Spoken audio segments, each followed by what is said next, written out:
Chapter 6. Now it came to pass, when it was reported to Sanballat and Tobiah, and to Geshem the Arabian, and to the rest of our enemies, that I had builded the walls, and there was no breach left therein, though even unto that time I had not set up the doors and the gates. The Sanballat and Geshem sent unto me, saying, Come, let us meet together in one of the villages in the plain of Ono. But they thought to do me mischief. And I sent messengers unto them, saying, I'm doing a great work, so that I cannot come down. Why should the work cease whilst I leave it, and come down to you? And they sent unto me 4 times after this sort, and I answered them after the same manner. Then sent Sanballat his servant unto me, in like manner the 5th time, with an open letter in his hand, wherein was written, It is reported among the nations, and Geshem saith it, that you and the Jews think to rebel, for which cause you buildest the wall, and you wouldst be their king, even according to these words. And you have also appointed prophets to proclaim of you at Jerusalem, saying, There is a king in Judah, and now shall it be reported to the king according to these words. Come now, therefore, and let us take counsel together. Then I sent unto him, saying, There are no such things done as you sayest, but you feignest them out of your own heart. For they all would have us afraid, saying, Their hands shall be weakened from the work, that it be not done. But now strengthen you my hands.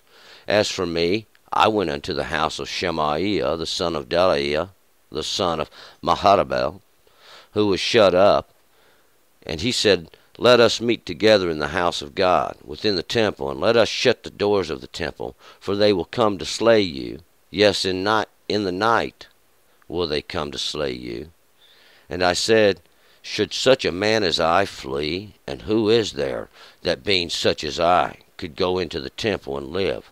I will not go in. And I discerned, and lo, God had not sent him, for he pronounced the prophecy against me, whereas Tobiah and Sanballat had hired him. For this cause was he hired, and I should be afraid, and do so, and sin, and they might have matter for an evil report, that they might taunt me. Remember, O my God, Tobiah and Sanballat, according to these their works, and also the prophetess Noadiah, and the rest of the prophets, that would have me put in fear. So the wall was finished in the 25th day of the month Elul, in 52 days. And it came to pass, when all our enemies heard thereof, that all the nations that were about us feared, and were much cast down in their own eyes, for they perceived that this work was wrought of our God. Moreover, in those days the nobles of Judah sent many letters unto Tobiah, and the letters of Tobiah came unto them.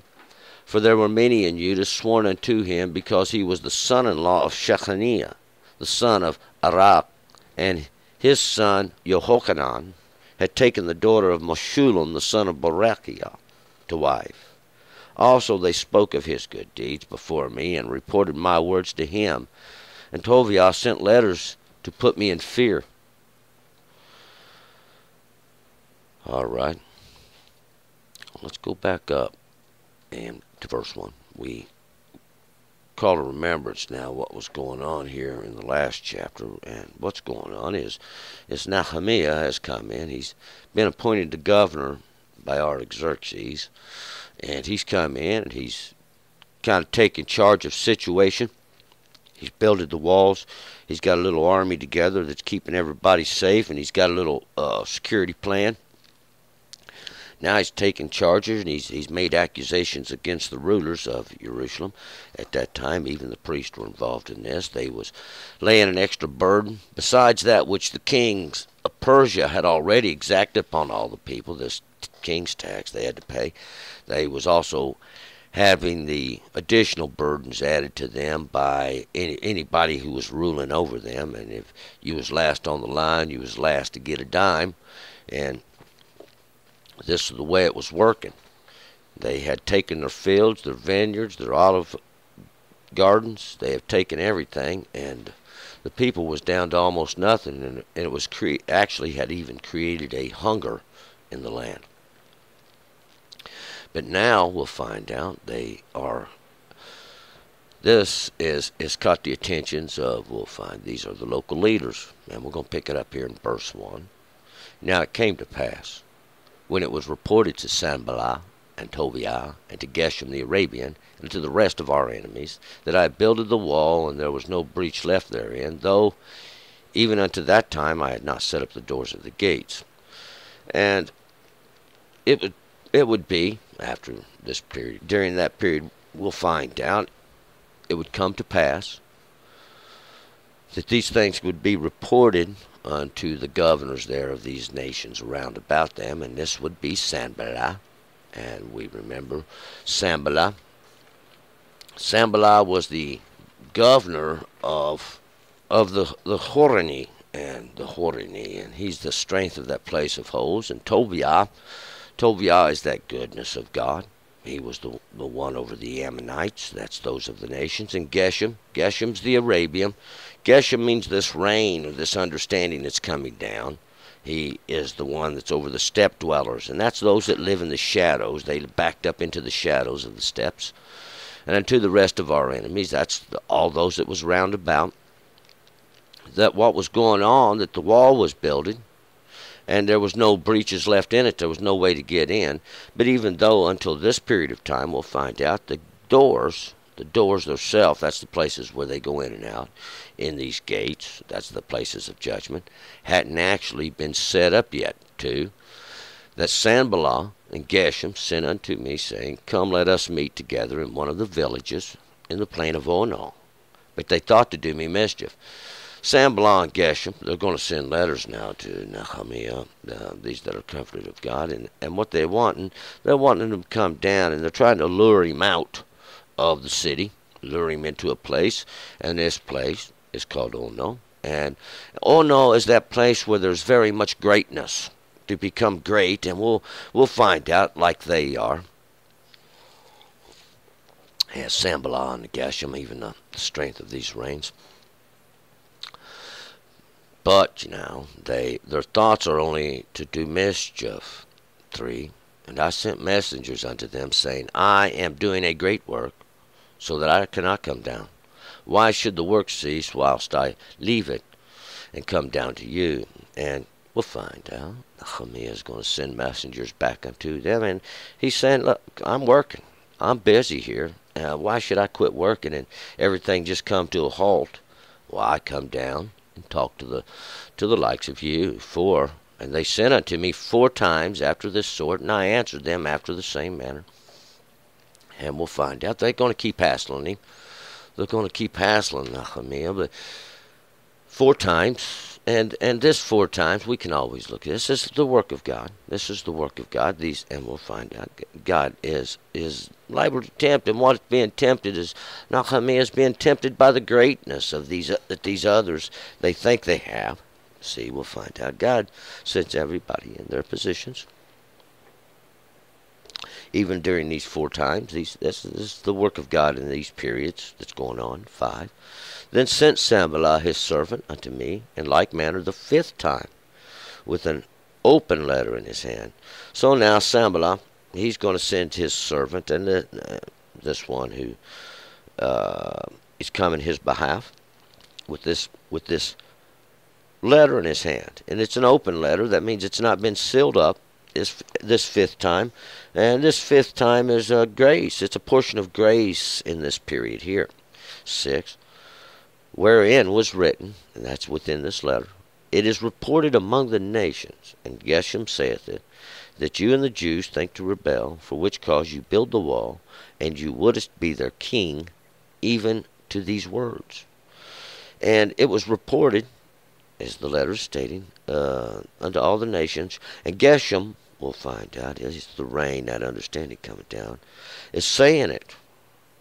And that the Jews to think are to rebel in this city, once again, those of you, and that's why they're building the wall, and they're going to make you the king. 7.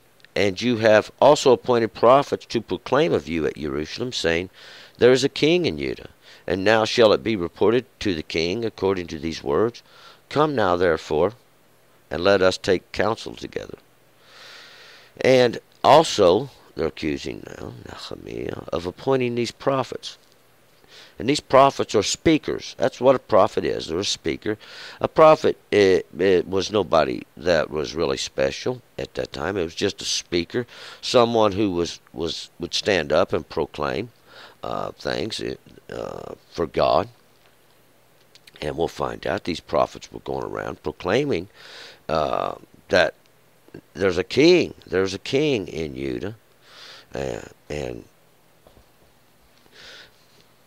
now, Sanballat, Geshem, and all the nations, and Tobiah are going to report these things unto Artaxerxes, and they are wanting Nehemiah to come out and explain himself. Now, come here, and let us take counsel together. 8.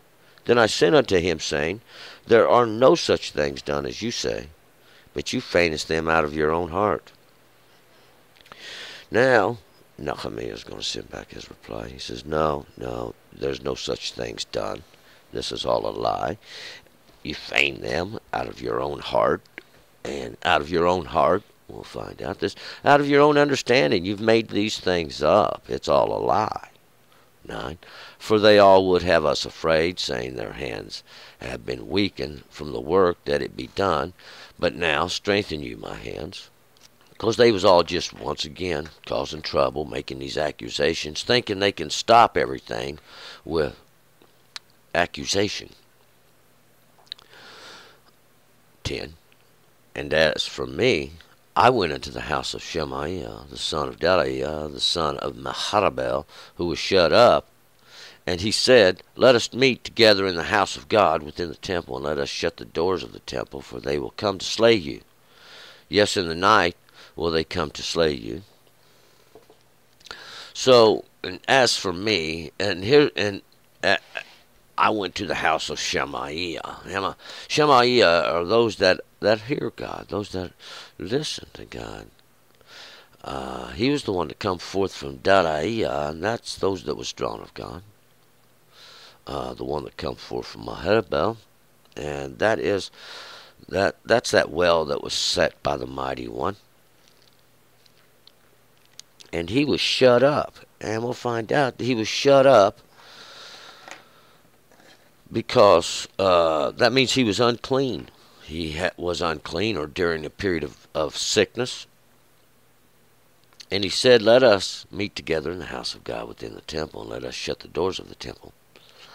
And he's telling Nehemiah, they're going to come and kill you. Let's go to the temple and shut the doors, because they're going to come in the night and kill you. And he was trying to tell him to take this safe haven in the temple of God now. But we'll find out. 11. And I said, should such a man as I flee? And who is there that, being such as I, could go into the temple and live? I will not go in.